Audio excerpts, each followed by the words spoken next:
দর্শক মণ্ডলী, প্রত্যেক দিনের মতো নিয়ে চলে এলাম আবহাওয়ার আরও একটি নতুন ভিডিও নিয়ে। কেমন থাকতে চলেছে আগামী 24 থেকে 48 ঘন্টার আবহাওয়া রইল বিস্তারিত তাজা আপডেট ভিডিওর মাধ্যমে।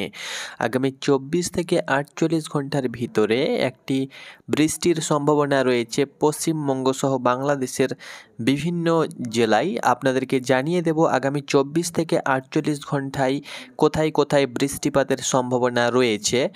বর্তমানে আপনারা দেখতে পাচ্ছেন একটা ঘূর্ণবাত কিন্তু পশ্চিম বঙ্গোপসাগরে, দক্ষিণ পশ্চিম বঙ্গোপসাগরে উপকূলবর্তী অঞ্চলে ঘেঁষে কিন্তু ঘুরে বেড়াচ্ছে এবং তার দাপটে কিন্তু ভারতের উপকূলবর্তী দক্ষিণ পশ্চিম পূর্ব উপকূলবর্তী যে স্টেটগুলো রয়েছে, যেমন উড়িষ্যা, তার সঙ্গে সঙ্গে বিশাখাপত্তনম, এই যে জায়গাটা রয়েছে, এখানে কিন্তু এই সময় একটা বিশাল বড় সড়ো বৃষ্টির পূর্বাভাস দেখতে পাওয়া যাচ্ছে। অর্থাৎ ভারী থেকে অতি ভারী কিন্তু বৃষ্টি দেখা যাচ্ছে। বেলা বাড়ার সঙ্গে সঙ্গে এই যে নিম্নচাপ, এটা কিন্তু উত্তরে অগ্রসর নেবে এবং পশ্চিমবঙ্গের বিভিন্ন জেলায় এবং ঢাকা সহ এবং বাংলাদেশের বিভিন্ন জেলায় কিন্তু একটা বৃষ্টির সম্ভাবনা রয়েছে। কোন কোন জেলা ভিজতে পারে জানিয়ে দেব ভিডিওর মাধ্যমে। তো আপনি ভিডিওটি পর্যন্ত দেখুন এবং আবহাওয়ার লেটেস্ট বুলেটিনটি জেনে নিন কেমন থাকবে আগামী 24 থেকে 48 ঘন্টার পূর্বাভাস। তো আগামীকাল বুধবার প্রথমে আমি সকাল 6টা থেকে পরবর্তী 6টা পর্যন্ত, সকাল 6টা থেকে সন্ধ্যা 6টা পর্যন্ত কেমন থাকবে, কোথায় কেমন বৃষ্টিপাতের সম্ভাবনা রয়েছে। তো সকাল 5টা থেকে আমি দেখিয়ে দিচ্ছি। তো সকাল 5টার দিকে দেখতে পাচ্ছেন যে বঙ্গোপসাগরে যে নিম্নচাপ, সেটা কিন্তু উত্তরের দিকে অগ্রসর হয়ে দেখতে পাচ্ছেন পশ্চিমবঙ্গের দক্ষিণের জেলাগুলোতে কিন্তু ঢুকে পড়েছে। তার সঙ্গে সঙ্গে বাংলাদেশের বরিশাল বিভাগ এবং খুলনা বিভাগের দক্ষিণ প্রান্ত উপকূলবর্তী যে জেলাগুলো রয়েছে, এখানে কিন্তু একটা বৃষ্টির সম্ভাবনা রয়েছে, একটা দাপট রয়েছে। তবে ভারী বৃষ্টির সম্ভাবনা নেই, হালকা থেকে মাঝারি বৃষ্টিপাত হওয়ার সম্ভাবনা রয়েছে। কাল সকালের দিকে যদি আমি কুয়াশার মোড়ে যাই, যে কোথায় কেমন কুয়াশা রয়েছে এক নজরে দেখিয়ে দিচ্ছি। তো কালকে সকাল সকাল কুয়াশার একটা পূর্বাভাস দেখতে পাওয়া যাচ্ছে না, খুব একটা কোথাও কুয়াশা নেই। 5টা থেকে 6টা 7টা পর্যন্ত কোথাও কুয়াশা কিন্তু নেই, দেখতে পাচ্ছেন একদম কুয়াশা মুক্ত আবহাওয়া, পরিষ্কার আকাশ থাকবে। তবে মেঘ দেখি যে কোথায় কেমন কালকে মেঘমালা রয়েছে। তো কালকে সকাল থেকেই কিন্তু একটা মেঘের দাপট দেখা দিবে, মেঘমালা বিভিন্ন জায়গাতে। আপনাদেরকে অন স্ক্রিন দেখিয়ে দিচ্ছি কালকে সকাল সকাল মেঘ কোথায় কেমন থাকবে। তো আপনারা অন স্ক্রিন দেখতে পাচ্ছেন কালকে সকালের দিকে, অর্থাৎ সকাল 5টার দিকে সকাল সকাল পশ্চিমবঙ্গের দক্ষিণবঙ্গের যে জেলাগুলো রয়েছে, কলকাতা, উত্তর 24 পরগনা, দক্ষিণ 24 পরগনা, তার সঙ্গে সঙ্গে হাওড়া, তার সঙ্গে সঙ্গে 2 মেদিনীপুর, পূর্ব মেদিনীপুর, পশ্চিম মেদিনীপুর এবং ঝাড়গ্রাম জেলাতে কিন্তু একটা মেঘের আস্তরণ দেখা দিচ্ছে সকাল সকাল।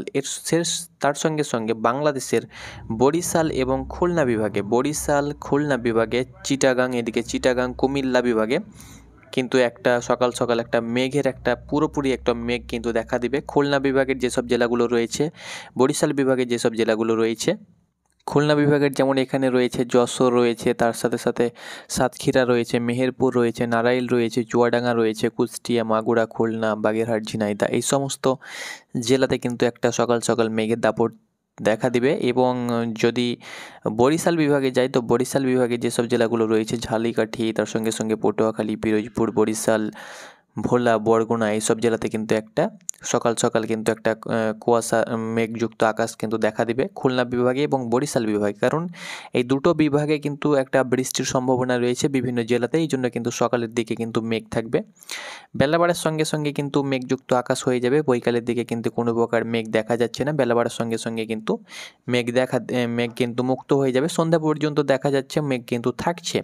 তবে উত্তরের যে জেলাগুলো রয়েছে, যেমন ঢাকা, তার সঙ্গে সঙ্গে সিলেট, চট্টগ্রাম, তার সাথে সাথে এখানে রাজশাহী রয়েছে, তার সঙ্গে সঙ্গে রংপুর, ময়মনসিংহ, এই সমস্ত জায়গাতে কিন্তু কোনো প্রকার এই সমস্ত জেলাতে কিন্তু কোনো প্রকার রাজশাহী, ময়মনসিংহ, সিলেট রৌদ্রযুক্ত আকাশ থাকবে, কোনো প্রকার ঝড় বৃষ্টি হবে না এবং কোনো প্রকার মেঘযুক্ত আকাশও কিন্তু দেখা দেবে না।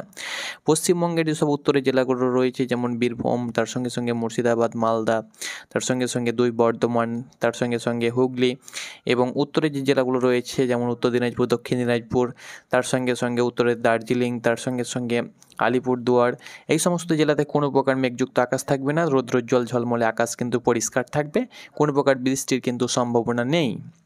আগামীকাল 5টার দিকে যদি আমি লক্ষ্য করি যে তাপমাত্রা কেমন থাকবে, তো আগামীকাল 5টার দিকে কলকাতার সর্বনিম্ন তাপমাত্রা 19 ডিগ্রি সেলসিয়াস এর আশেপাশে থাকবে এবং খুলনার তাপমাত্রা কিন্তু এখানে আপনারা অন স্ক্রিন দেখতে পাচ্ছেন। খুলনার 18 degree, Barishal 18 degree, Comilla 16 degree, Dhaka 15 degree, Meherpur 13 degree, Rajshahi 13 degree, Malda 13 degree, Mymensingh 12 degree, Sylhet 12 degree এবং রংপুর 12 ডিগ্রি। এরকমভাবে কিন্তু তাপমাত্রা দেখা দিবে, বিভিন্ন জায়গার বিভিন্ন রকম তাপমাত্রা, তবে 15 ডিগ্রির আশেপাশে কিন্তু তাপমাত্রা থাকবে।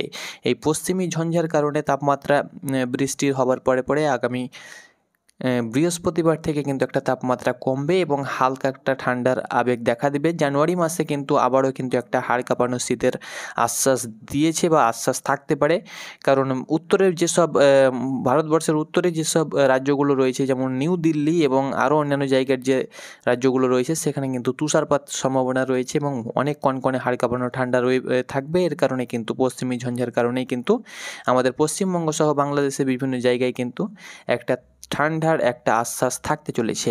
তবে এখন কোথাও সেরকম বৃষ্টির কিন্তু পূর্বাভাস নেই বললেই চলে। শুধুমাত্র দক্ষিণবঙ্গের বিভিন্ন জেলা এবং বাংলাদেশের বরিশাল এবং খুলনার উপকূলবর্তী জেলাতে কিন্তু আগামীকাল একটা বৃষ্টির সম্ভাবনা রয়েছে। তো আশা করি আপনাদেরকে বোঝাতে পেরেছি এবং আগামী 24 থেকে 48 ঘন্টার বুলেটিন আপনাদের সঙ্গে শেয়ার করে দিলাম। ধন্যবাদ।